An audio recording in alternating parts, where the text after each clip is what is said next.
welcome Patti, owner and creator of Yum, the quick serve restaurant and bakery. I truly believe you invented fast casual and you provide high quality, delicious food within my 1 hour lunch limit that I have. Your restaurants are beautiful, clean, and some of my favorite places to network with my industry peeps. So I truly feel like I have a celebrity here. You are so kind, and none of that, but okay. I really did have someone the other day, she was going to meet with me for lunch, and I said, well, what places do you feel comfortable meeting in? Because that's what you have to ask these days. Well, where do you feel comfortable meeting up? And she said, I feel comfortable at Yum. Yay, I love hearing that. I do too. So we'll get more into some of the changes that you had to make, and we'll talk a little bit about COVID, but I want to have a little intro with you so that our guests can get to know you and that I can get to know you too. So how did it all start, and when did it all start for you and Yum? I laugh because I always say that all the other little girls that I knew played house and I played restaurant. So I'm really lucky because really young, I knew what I wanted to do. I love cooking, I love eating, I love dining out, I love caring for people and loving them up through food. Mm-hmm. So I really knew all my life what I wanted to do. That is awesome. So then did you go to culinary school? I did not. How does that work then? I know. I do not have a professional culinary background. All of my experience is front of the house, waiting tables, front of the house manager, that type of thing. But I cook at home all the time. I have 3 children and 4 children now because one is married and 2 grandchildren, and eating and cooking and dining, and it's a big part of our lives. Some of my favorite things. Well, that's awesome. And then what role does your husband, Robbie, play into the business? You know, Robbie and I have been together since we were 16 years old. Wow. So at a very young age, he said, I better learn something about the restaurant business. And when we were in college, we both waited tables at a restaurant together. And it's kind of funny because he started out as a busboy, I was a server, I became the manager, he became the server. And then when I became higher up in the group, it was time for him to move on. But he was going to law school at the time too, so it was all good and it was okay. But he understands the restaurant business because of those days. Mm-hmm. We are completely opposite in terms of what we like to do. He takes care of all the technology. I deal with all the food and the service and that part of it. And he joined me 2.5 years ago in the business. Maybe 3 years ago. Yeah, okay. Full time, yes. Before that, I mean, yeah, he had his own career, but he was always part of the restaurants. And he's the DJ. He makes all the music mixes. You do have great music. We have really fun music, and I love seeing people start to dance in there and sing, and we sell happiness. We want you to, it creates a vibe. You do sell happiness. I'm often there because in the crazy world of construction, we're up early. And so at 7 a.m., I know you guys were only opening at 8 a.m. for a while with the new COVID hours, but I used to be the one first at the door at 7 a.m. at the Yum in St. Louis Park because I would usually have someone to network with that we would meet at 8 a.m. And so I'd be there with my computer, and then I would start with coffee, and your coffee is magical. And it's in the nice little insulated mug, or glass. Yep. And I don't know if you have extra caffeine in there or what, but then the music would be playing, and so by the time my guest would come, I'd be like, I'd just be spewing out information. But anyway, it is a great place, and I would be bobbing my head to the music, so thank you, Robbie, for that. So I say it maybe in jest, maybe for real about the invention of fast casual. Like, I really truly think that, at least in the metro, that you were the inventor of fast casual. Was that true? Do you think that was a different? There clearly were not as many quick serve restaurants than fast casual as there are today. Oh, sorry. Is there a difference between fast casual and quick serve? No, it's all the same in my world. I had a restaurant when I was 28 years old, and I failed. And it was a fine dining restaurant. Okay. Would I remember what that is? It was called Patti's, and it was in the Colonnade, and on what was $394 then, or isn't $394 now. So I love that this ties into commercial real estate a little bit, so you know what it's like to lease in a building like Colonnade, which is Class A office space in the burbs. But I digress. Sorry. Class A office space that didn't get filled. Yeah. And it was just such a learning experience, and I realized that you can do your best and give it everything, and you can still fail. And I never thought I'd go back into the restaurant business again. this opportunity came up, and it was like, I had a great life. I was consulting in restaurants. I had 3 children, and this space became available. A friend of mine wanted to open a restaurant, and he's like, let's do it. And I said, absolutely not. And he said, just come look at the space. And I looked at the space, and it was clear to me that what it needed to be. And fast casual worked for us. Oh, that makes me so happy. So it was the space spoke to you. And so ultimately, you weren't looking for a restaurant space. You were done because of the incident. Prior to that, yes. But this space spoke to you. And were you going to take it as, like, are you going to purchase the space, or are you leasing the space? A friend of mine bought the building, and we lease it from him. Yeah. Got it. Yeah. Okay. Good to know. So then, with the space that you're in now, did that influence the design, or did you feel like you didn't have to do much design in that? We had to. I mean, we definitely, and it's evolved since it first opened. Right now, I say it's organized chaos. Okay. With the coffee bar being separate than where you order the food. You can order anything everywhere, but we also used to have another area that was a cashier area, and we evolved to what it is today.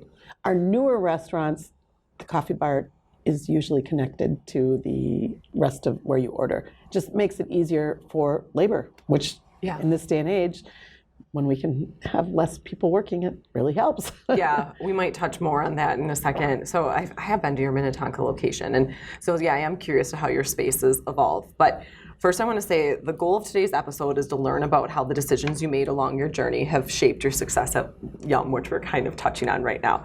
So what worked, what didn't, and from a real estate point of view, curious about the different locations and how they've affected design as well.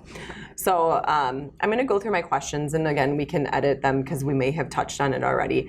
So it sounds like at the beginning of your search from Yum, there wasn't a search for Yum. You were not ready to be in the restaurant industry. So location or design really didn't mean anything to you. But from your experience of Patti's, I'm curious to know what the design was like, your design experience at Patti's, and then what it was like at Yum, if that makes sense.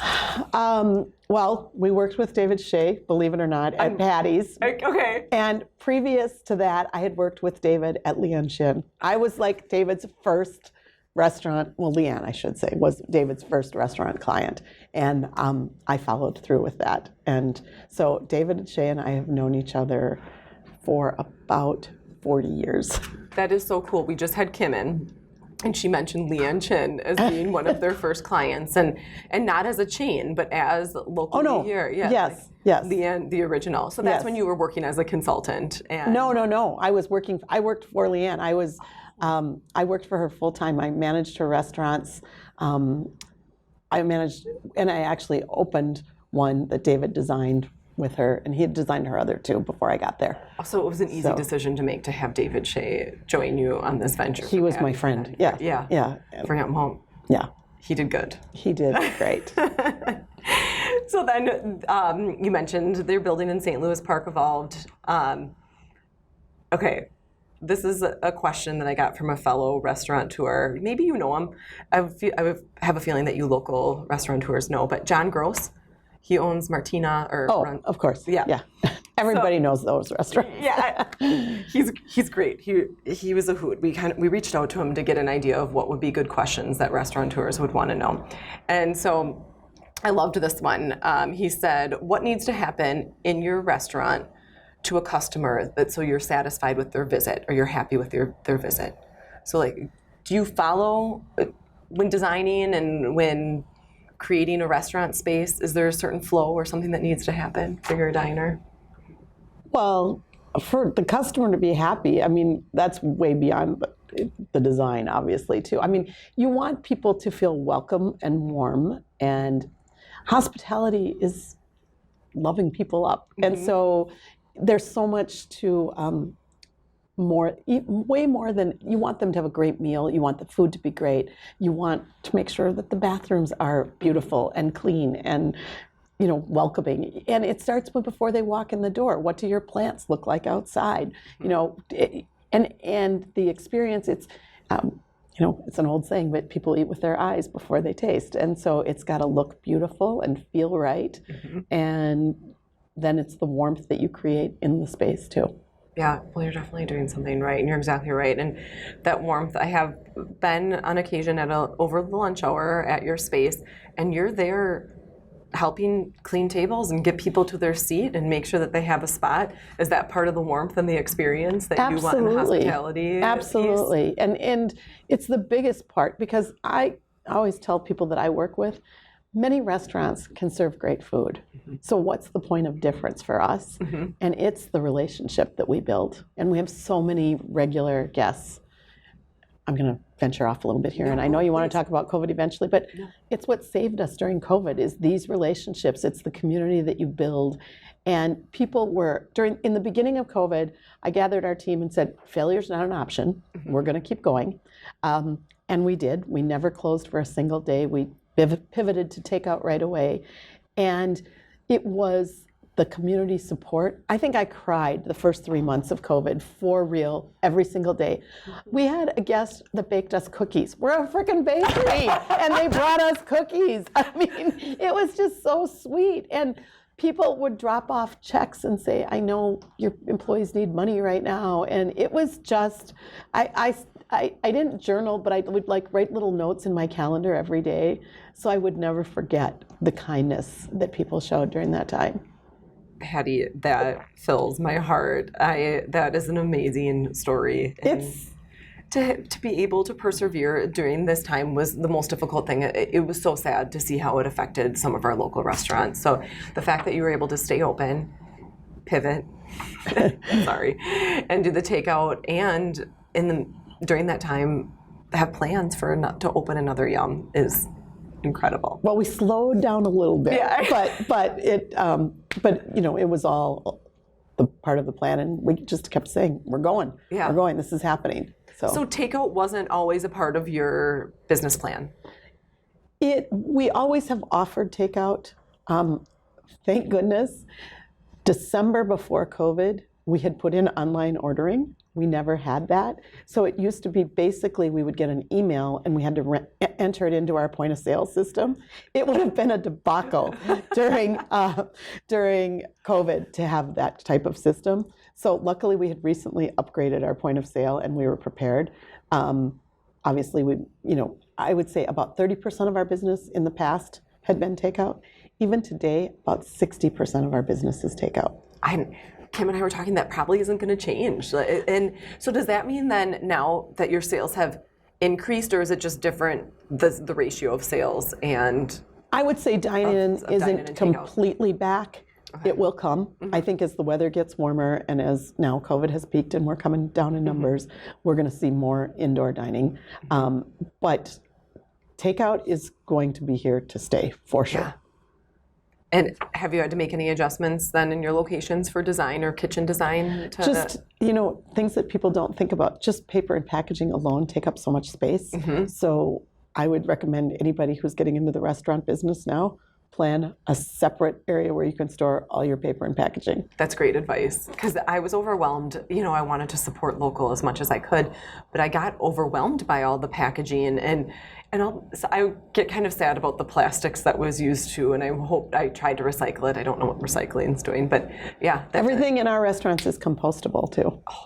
So there are certain buildings here that won't let anything, or some design firms that I know, they won't let any non-compostable in. And I was trying to find a catering service downtown that had non-compostable stuff, and it didn't go over well. But anyway, now I know, so I'll go to Yum. Everything can be composted. Okay, I have another funny John Gross quote too. So when I asked him what a restaurant owner would want to know, he said, how to find the exit door, how to get out of this industry. Because I think you guys are wired a little bit differently. You just love service, you love food, you love to make guests happy.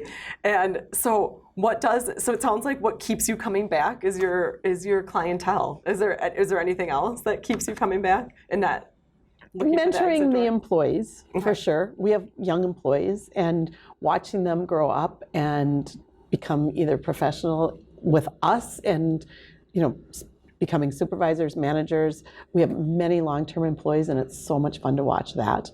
Watching the guests grow up, that's for sure. And I laugh. There is no exit strategy in the Soskin house for sure, because I'm 62 years old, and if I outlive my leases, we're in the process of signing with all the extensions, a 20-year lease. So I guess I'm planning on working forever. That's until you're 80. Well, Yeah. good thing you love what you do. That's right. So yeah, there is no exit strategy here. Well, with that mentorship piece, though, do you have talent that you could see that building into 100%. Oh, that's 100%. And that would be my dream situation is, okay, this is what I laugh about. Every restaurateur would say, I never want my children to go into the business, but I would love to mentor somebody else and let them take it over. So none of your kids have any interest, is what I'm... So far, no, and I don't think they will. That's hilarious. Yeah. Do any of them work in their spaces? And work None of them now, but when they were young, they all, I mean, and by default, at times they all do. When we open a new restaurant, it's all hands on deck and the kids come. And they've all worked there. Mother's Day last year, all my kids came home with their significant others too. And I made them all chef's coats. They said on the back of their chef's coats, it said, doing it for mom. I love that. Yeah. To them. So there was no pay involved. None of them were taking home a paycheck. No, they just come and help out. Out the goodness of their heart. Yeah. Because they love you so much. Okay, so I want to talk a little bit. You mentioned your leases that you've signed that you may or may not outlive, but but they're in different locations. So I think about your spot in St. Louis Park, your space in Minnetonka, which I would say is a one level. I don't know what you would call it. Not a retail space, but I mean it is a retail space, but it's just a one level commercial space parking lot, in the burbs. Is that in Minnetonka or Hopkins? Minnetonka. Minnetonka. Okay. And then in St. Paul, I believe you're in a retail space under a condominium. Apartment building. Yeah. Did you have different issues building within a condominium space, versus, let's say, that one level in Minnetonka? What did that look like? Well, the venting was a huge thing. Yes. Because we had to go up through all the apartments, and that was like, whoa, we never have dealt with that. See, thank goodness for Griner. Yeah. That became Tony's problem. Yeah. But so yeah, of course there's different situations, and we have there's a parking ramp, so we have lower level parking so loading, food deliveries, all of that, all sorts of different issues. Yeah. But it's fun to experience them all. Yeah. Oh my gosh, you're so positive. Well, you gotta, hey, I always say choose happy. You can look at it either way. We opened Yum St. Paul during a pandemic, during the peak of COVID, and is it a bad time to open a restaurant? Well, it's a great opportunity to train your employees and get the food right. So, that's amazing, your positive outlook, and just in using as an example to train and show your employees how to just overcome. Is the way we roll. Yeah. Well, then I'll quote you from an article that I read. Our employees and customers are an extension of ourselves. They are family. We are committed. I love it. Well, I mean, I always refer to them as the kids. Some of them are my age even, and I still refer to them as the kids. But, I want Yum to be the preferred place to work. Mm-hmm. And part of that is caring about your people, caring about the people you work with. We're all in it together. I want them to have fun at work. I mean, we talked about the music. I want them to sing. I want them to dance. I want it to be a joyful place to work. Mm-hmm. And I care about their families. I care about their kids. We've had health insurance since the day we opened our doors for our employees, and we pay most of it for them. Mm-hmm. It matters to me. We also have paid vacations, which are not normal in the restaurant industry. It's definitely not normal in the restaurant industry. But I also, the manager at St. Louis Park has been with us all 16 years. The cooks, we have many family. I break all the rules of everything they taught you in school. Business 101 is I do it all wrong. But I have family members. I have parents and children. I have siblings. Mm-hmm. I like it that way. We're family. That's so cool. You can tell, and then in your environments at Yum that people enjoy what they're doing there and that they're being treated well. And so I'm curious to know, have you been affected by a labor shortage? Because that's commonality in the restaurant industry right now. So are you experiencing that? Or are you feeling less of that because you treat them so well and have these benefits for them? I mean, we definitely feel it to some extent. It was not nearly as difficult as I thought it would be in St. Paul. I think part of that is because of our location, because we're close to so many schools. Cooks are the hardest part. It's labor shortage for us in the kitchen is kind of like labor shortage for, I would guess, for you guys right now too. Yeah. I mean, it's the skilled workers that work really hard, but hopefully we treat them really well and we are their preferred place to work. But it's not an easy job. It's hard. It's hard work, and it's physical, and it's nonstop from the day, from the time they get there. But I think we've been really blessed. We do a great referral program, and our employees refer friends and relatives too, and I think that has really benefited us. Do cooks have like a trade school that they would go to, like our carpenters would? Yes, there's culinary schools for them to go to. Now, what's happening now is many of them locally are closing, and also the student loans are so high that many people are learning on the job. And we love teaching, so we are willing to take people with very little experience and train them. Okay. The Yum way. Yeah, I love it. Then you can Yum school. You can train them the way that how you need them, right? Right. But I guess it was probably a dumb question to ask about the culinary school. I guess when I think of culinary school, I think of it as having to be like a 4-year program. Or are there different levels of culinary school? There are. So, and you can just do a pastry program or just do, different areas. So. And you'll take pastry chefs, or cooks, and you'll take line cooks. You'll take them all right now, or you would be hiring right now? Yeah. For those. Well, also because we're going to build another restaurant, if they're good, whether we need them or not, I'm like, hire them, bring them in. Let's make it work. Yeah, hire fast, right? Yeah. So. Okay, so you mentioned that you're looking to lease another location within the metro, and I think you're open about that it's Woodbury, right? Correct. Okay, but you haven't found a spot yet, We have a spot. Oh, you do? Yes, we do. It's not a signed non-deal, but we have a letter of intent. Okay, congratulations. Thank That's you. a big deal. Thank you. And why Woodbury?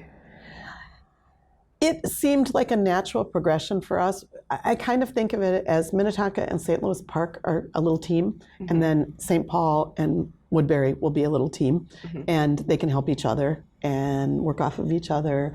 And I think Woodbury, though I don't know the area that well, I will learn quickly. It's such an up and coming area that it was a natural for Yum. And we don't want to put the restaurants too close to each other. So. Yeah, it's growing, Woodbury. I mean, it's been growing for years, so that will be a good location. Will we see you at each of the locations? How are you going to divide your time? You will. I always say I'm where I need to be when I need to be there. That being said, I do weekly meetings with the supervisors and the managers. So 1 day a week is designated for each restaurant. And then other than that. But the beauty of the restaurant business is 7 days a week. So we can be there on the weekends. We can be there at night. You can hit more than one restaurant in a day. So far, I've already been known to hit 3 in a day and, 3 meal periods. So we can hit breakfast, lunch, and dinner. And do you take vacations? I just got back from vacation. Oh, yay. Okay. Yay, I know. Is that the norm that you are able to do that? You know what? If I'm not able to do that, then something's not going right, and I have to be able to do that. And I'm a firm believer. When I was a restaurant manager, I used to be scheduled 60 hours a week, and that was the norm for our business. I don't believe in that. I mean, my goal is for our employees never to work more than 40 hours a week unless they want to. So it's a whole different restaurant world in that respect. And I think that's why we're seeing people leave the industry, is those expectations. And I don't want that. I believe in life balance. I want to see my kids. I want to see my grandchildren, so. I couldn't agree more. We were talking about that within the construction industry and the Great Resignation and hiring new talent and maintaining talent. And I'm afraid that the days of the 60-hour work week are going to go, which is fine. I think that's a good change. I think it's a good change for everybody. So it'll be interesting to see how our talent or how we continue finding labor and what that looks like, and maybe you just have more employees and they work their 40 hours and that's it, and that's okay. That's how it should be. But that's going to be I think that'll be a culture shift for a lot. Absolutely, but we can also look at it different too. Of maybe as much as it's nice to have consistency and see one person managing the restaurant, maybe it's two people to manage the restaurant. Yeah. Maybe it's job sharing. Maybe as a woman, I want to be a full-time mom and a full-time grandma, and I don't want to miss life events, and I don't want anybody else to miss them either. I don't want to be the one responsible for somebody missing their kid's super important baseball game. I don't believe in that anymore. Yeah. Do you think that's a post-COVID thing? Is that for me? It was owning a business and raising children at the same time. Yeah. And realizing, what was right for me was right for other people too, and that it can happen. Well, thank you for sharing that. Patti, we're so grateful that you took time out of your busy day to meet with us at our studio downtown. I love your coffee, food, and baked goods. So I truly feel that I'm in a presence of a celebrity, like I said. Shucks, I love that, but I don't get that much credit. My children, if they were here, they'd humble me, right? They'd be like, "Mom, you are no big deal." Well, once you leave, you can take the step down from that pedestal that I put you on. But thank you so much for sharing your expertise today and taking the time. We appreciate it. Thank you. Well, thanks.